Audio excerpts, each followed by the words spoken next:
में नंबर नहीं देंगे जो अपने अधिकार की आवाज़ उठाता है। सर प्रैक्टिकल में नंबर मत दो, वैसे भी तो भविष्य खतरे में है, तो ऐसे करके हमारी आवाज़ तो सर हम उठाएंगे। एसएचओ साहब आए थे आज, उन्होंने बोला कि मैं आपके लाइफ की ऐसी तैसी कर दूंगा, आप मेरे को जानते नहीं हो। तो सर लाइफ की ऐसी तैसी वैसे भी हो रही है, अधिकार में उठाने में भी लाइफ की ऐसी तैसी होती है, तो इसमें हमारे कोई अर्ज नहीं है। नहीं एसएचओ ऐसा बोल के गया है, ऐसे बोल कर गया है कि मैं लाइफ की ऐसी तैसी कर दूंगा। आप लोग मेरे को जानते नहीं हो ऐसा कर रहा था, यहाँ 3 स्टार लग रहे थे ना, जैसे कि आप मेरे को जानते नहीं हो, लाइफ की ऐसी तैसी कर दूंगा। कौन सा एसएचओ? ऐसे बोल गया लाइफ केस कैसे कर दूंगा, और इतने गंदे तरीके से बिहेव करा है उन्होंने, सबके सामने हुआ है, सबके सामने की बात है। और आज हमने एसडीएम को भी एप्लीकेशन दी है ना, तो उन्होंने भी हमें ऐसे बोला, आज वो प्रूफ के लिए है ना फोटो खिंचवा ली, और ऐसे ही बोला गया कि आपका जो भी होगा आचार संहिता लगी है, कुछ भी नहीं होगा, इलेक्शन के बाद में तुम्हारा समाधान किया जाएगा। ना तो हमारा अवकाश किया जा रहा, ना हमारा कोई समाधान किया जा रहा। आज से पहले भी तो संबंधित एसएचओ के खिलाफ में आपने शिकायत पत्र दिया? एसएचओ खिलाफ में सर हमने शिकायत, सर हम सर बाहर से आए हैं सर, सब हमारी कोई सुनवाई कोई करता ही नहीं है सर, सब बाहर से आए सर, किसी प्रकार का डर भी तो रहता है सर, सारे बच्चे लोकल बच्चे नहीं है, लेकिन शिकायत जब आपके साथ में मिसबिहेव हुआ है तो उसकी शिकायत तो देनी पड़ेगी सर। शिकायत देनी पड़ती है, जैसे कि हमने अभी जो हमारे ये भैया वगैरह इनको बुलाई, इन्होंने पूरी हमको रूपरेखा समझाई सर, हम अभी हम कानूनी कार्रवाई इतनी जानते नहीं है, तो हम मैं कहाँ बता से रहा कर हूँ ना, सकते मैं हैं। यही तो कह रहा हूँ ना, आप उसका शिकायत पत्र, उसने जो आपके साथ बिहेव किया, सभी बच्चे उस पर सामूहिक रूप से साइन करके कलेक्टर जो यहाँ पर खैरथल रहता है ना, खैरथल को कल दे के आओ, और मैं व्यक्तिगत उनसे बात करता हूँ, ठीक है? कल आप सब लोग मिलो भी उनसे जाकर, और जिस प्रकार से उस एसएचओ ने जो बिहेव किया है वो उसकी कार्रवाई निश्चित रूप से हम करवाएंगे। बाकी रही आपकी जो समस्या की बात, तो ये तो देखो मैं लगातार बोल रहा हूँ, अब इसमें से आप यूँ समझो कि भाई राजनीति, देखो राजनीति का कोई मतलब नहीं है, सीधी सी बात है कि जिस प्रकार से बंदरबाट घोषणाएँ इस लगातार पूरे 4.5 पौने 5 वर्षों में हुई हैं, वो सिर्फ और सिर्फ अपनी कुर्सी बचानी, अपने लोगों को इंगेज रखना कि हमने ये दे दिया वो दे दिया, ताकि लोगों में विद्रोह ना हो सरकार के खिलाफ। अब ऐसी घटनाएं, ऐसे स्थान बहुत जगह आपको 10वीं से 12वीं का स्कूल का बोर्ड लगाने से कोई स्कूल 12वीं नहीं होता है, आप तो समझते हो ना। जब तक उसमें प्रॉपर फैकल्टी नहीं होगी, जब तक उसमें प्रॉपर लेबोरेटरी नहीं होंगी, हर तरह की सुविधा नहीं होंगी, तो शिक्षा तभी तो मिल पाएगी।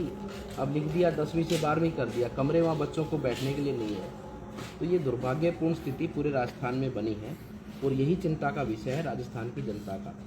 तो इस गहलोत सरकार ने अपनी कुर्सी के चक्कर में राजस्थान को बर्बाद कर दिया। इस तरह से सब जगह घोषणाएं कर दी, कलेक्टर बैठे हैं तो वो किसी की बिल्डिंग में बैठे हैं, बच्चे बैठे हैं तो वो कहीं बाहर बैठे हैं, अंदर कोई जगह नहीं, फैकल्टी नहीं है, टीचर्स का रिक्रूटमेंट नहीं हुआ। आप तो जानते हो ना, 19 बार पेपर लीक हुआ है, स्कूलों में टीचर कहाँ हैं? तो ये तो स्थिति सबके सामने है, लेकिन समस्या का समाधान तो अब राजस्थान की जनता को ही करना पड़ेगा। इन्होंने तो वो है कि अपना खा लो, कर लो, कमा लो और निकल जाओ, बाद में जो भूख मरेंगे लोग, बुरा हाल होगा तो वो अगला सानी। सरकार आ गई तो फिर इनको कोई हटा नहीं पाना, फिर अपने ऐसे टाइम पास कर लेंगे। वही बात 2018 की बात, उस समय भी किसानों को लालच दिया, युवाओं को लालच दिया। तो ये कांग्रेस की स्थिति सबके सामने स्पष्ट हो रही है। इसमें कोई व्यक्ति कहे कि हम बीजेपी का, ये तो स्पष्ट है ना, इसके तो प्रमाण है, जो जीता जागता आपके सामने दिख रहा है। काम शुरू करना चाहिए गवर्नमेंट को, जल्दी से जल्दी फैकल्टी लगानी चाहिए, एक बार टेम्परेरी बेस पे लगानी चाहिए। क्या शिक्षकों की कमी है क्या? भाई आप भर्ती नहीं कर सकते तो टेम्परेरी बेस पे पारदर्शिक रूप से वैकेंसी निकाल के लगाओ ना, या कौन मना कर रहा है? या फिर हमारी कॉलेज को है ना और दूसरी कॉलेज में शिफ्ट किया जा सकता है, जो भी है कैसे भी करें बच्चे। अब आपका तो समय खराब हो रहा है ना, ना तो आप यहाँ सीख पा रहे हो कुछ। टाइम पे सर ये तो कोई तो आपको जब कहीं इंटरव्यू देना पड़ेगा तो आपको ज्ञान ही नहीं होगा। ये तो सर कोई रीजन पेपर आएंगे तो आप कैसे पास हो पाओगे? पुरानी कॉलेज में हम शिफ्ट नहीं कर सकते, बाकी जो नई बजट में कॉलेज खुली थी, काफ़ी कॉलेजों को शिफ्ट भी किया गया है। ये कोई सर किसी प्रकार की कोई भी हेल्प नहीं कर रहे कॉलेज प्रशासन भी हमारे, और हमको धमकाया भी गया था, फिर भी हम नहीं हटे। और सर ये अनिश्चितकालीन करेंगे जब तक हमारी मांगे पूरी नहीं हो जाती। सर हमारे भविष्य के साथ खिलवाड़ किया जा रहा है, और फिर हमें जब हम हमारे लिए आवाज उठा रहे हैं ना, तो फिर हमें दबाया और जा रहा है। बाजार में घुस लिया, बाजार में हाँ हनुमान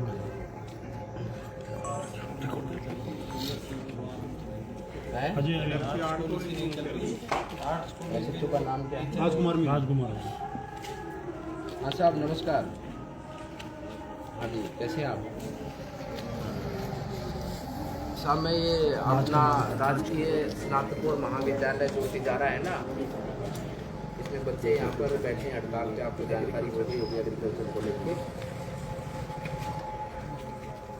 साहब मसला ये है कि बच्चे तो यहाँ पर अलॉट कर दिए, कॉलेज सरकार ने आज से 1.5 साल पहले यहाँ पर घोषणा बजट में जो भी की थी उस तरह से खुल गया, लेकिन बच्चों का यहाँ कहना है कि एक पीएन भी नहीं है अपॉइंटेड, मतलब बस उसके बाद तो बोलने की जरूरत, एक पीएन होता है गेट को ताला लगाने वाला, बंद करने वाला, वो भी नहीं है अपॉइंटेड।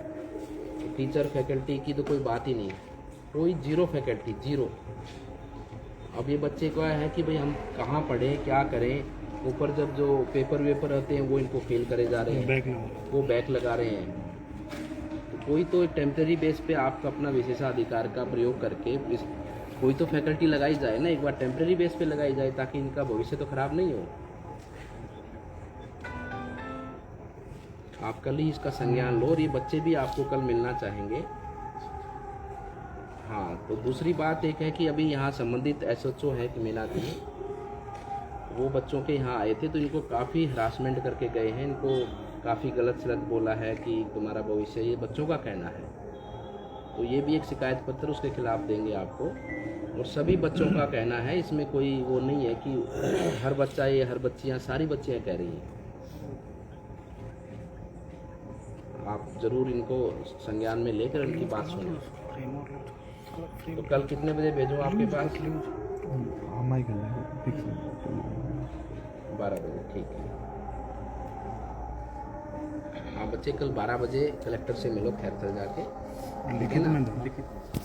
और बात यह है कि सरकार को अभी कोई फ़र्क नहीं पड़ता है, आप इस प्रकार से बैठे हो, आपकी बात जायज़ है, लेकिन इनको कोई फ़र्क नहीं पड़ता। इसलिए आप एक बार कलेक्टर से मिल लो, अभी आप अपने आराम से जाओ, समय है ये कुछ देखो, अब करें तो अच्छी बात, हम भी प्रेशर रखेंगे, वो परमिशन लेके चुनाव आयोग से कुछ ना कुछ करेंगे, उनसे मिलो और कल जो शिकायत पत्र जिसने आपको अभद्र व्यवहार किया है उसके खिलाफ भी शिकायत पत्र दो उसको, एक कॉपी मुझे भी आप इनके माध्यम से भिजवा देना, ठीक है ना। लेकिन ये समय है, चुनाव का समय है, कोशिश करेंगे जल्दी करवाने की। फिर इसमें आचार संहिता का क्या हो गया कि आचार सब संहिता होता है तो अगर सरकार मतलब की हमारी स्टडी बंद हो जाएगी? नहीं, क्या? बिल्कुल नहीं होगी। मैं कहता हूँ सरकार की मानसिकता हो तो 1 मिनट में कर देता नहीं, एसडीएम साहब ने ये बोला ना कि आपकी वो है, वो ऐसा बोल के कि धारा 144 लगी हुई है, आपको पता नहीं है कि हम क्या कर सकते नुका हैं? हमको नहीं पता है, हमको इतना पता है कि हमारी शिक्षा आगे नहीं बढ़ रही है, हम नहीं पढ़ पा रहे अब हैं। आचार संहिता तो अपनी जगह है, हमारी स्टडी अपनी जगह है। बिल्कुल है, आपकी बात का समर्थन है, आप कलेक्टर से मिलिए, उन्होंने बोला है ना मेरे को, आप एक बार मिलिए। उसको असल में कलेक्टर साहब को इस मामले के बारे में ज्ञान ही नहीं है,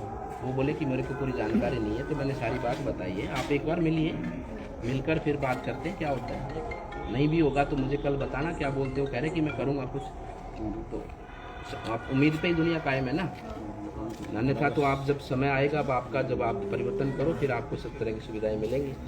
और यहाँ के प्राचार्य हमारी सुन रहे नहीं है, ऐसे बोल रहे कि आप ऐसे नालायक बच्चे हैं, हमने यहाँ से देखा नहीं। अब हमने आपका और हमारा application संबंध वगैरह खराब हो गया सर, अधिकार की आवाज उठा दी थी, उसमें संबंध की कहाँ बात हो गई। प्राचार्य यहाँ बैठते हैं, हाँ प्राचार्य हैं जो आर्ट्स कॉलेज का प्राचार्य है, और इसका खामियाजा आपको भविष्य में भुगतना पड़ेगा। मतलब कि वो इनडायरेक्टली बात आ रही है, प्रैक्टिकल की इनकी बात आ रही है। सर हमारे आर्ट्स कॉलेज की सुन लो आप, आर्ट्स कॉलेज में हमारे यहाँ 5 टीचर है। भाई यही बुरा हाल है भाई, मैं तो अपने सर मेरे सुनो, 5 टीचर है, हरिशंकर गुरु जी है, 3 साल हो गई, चाय पी के जाते हैं कॉलेज में, बिल्कुल 1 घंटे की क्लास नहीं लेते हैं, 3 साल हो गई।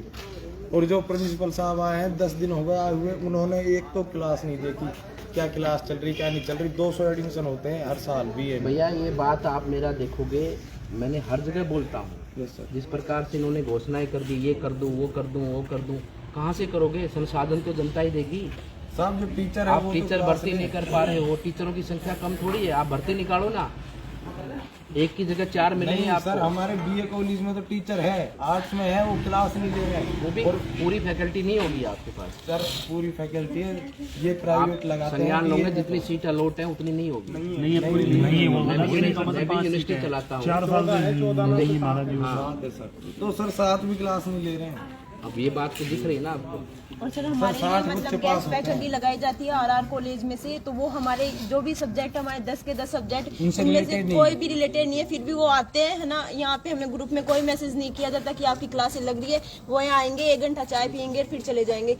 कभी कभी मैसेज करेंगे है ना, तो वो उनका हमारे सब्जेक्ट देखो से कोई बच्चे, हम तो रिलेटेड देखो नहीं है। ये अब फिर भी वो हमें पढ़ा वर्तमान के में तो जाते जो हैं। स्थिति है कांग्रेस सरकार की सरकार है। आगे आने वाले समय पर देखो ये चीज़ें बिल्कुल आपको तिजारा में तो देखने को मिलेंगी नहीं। हर व्यक्ति अपनी जवाबदेही के साथ में कार्य करेगा और पूरी सेवा भावना से करेगा, और इस भाव से करेगा कि जनता ने उसको ये अवसर दिया और उसका दायित्व पूरा निर्वाह करे। किसी के साथ कोई गलत नहीं।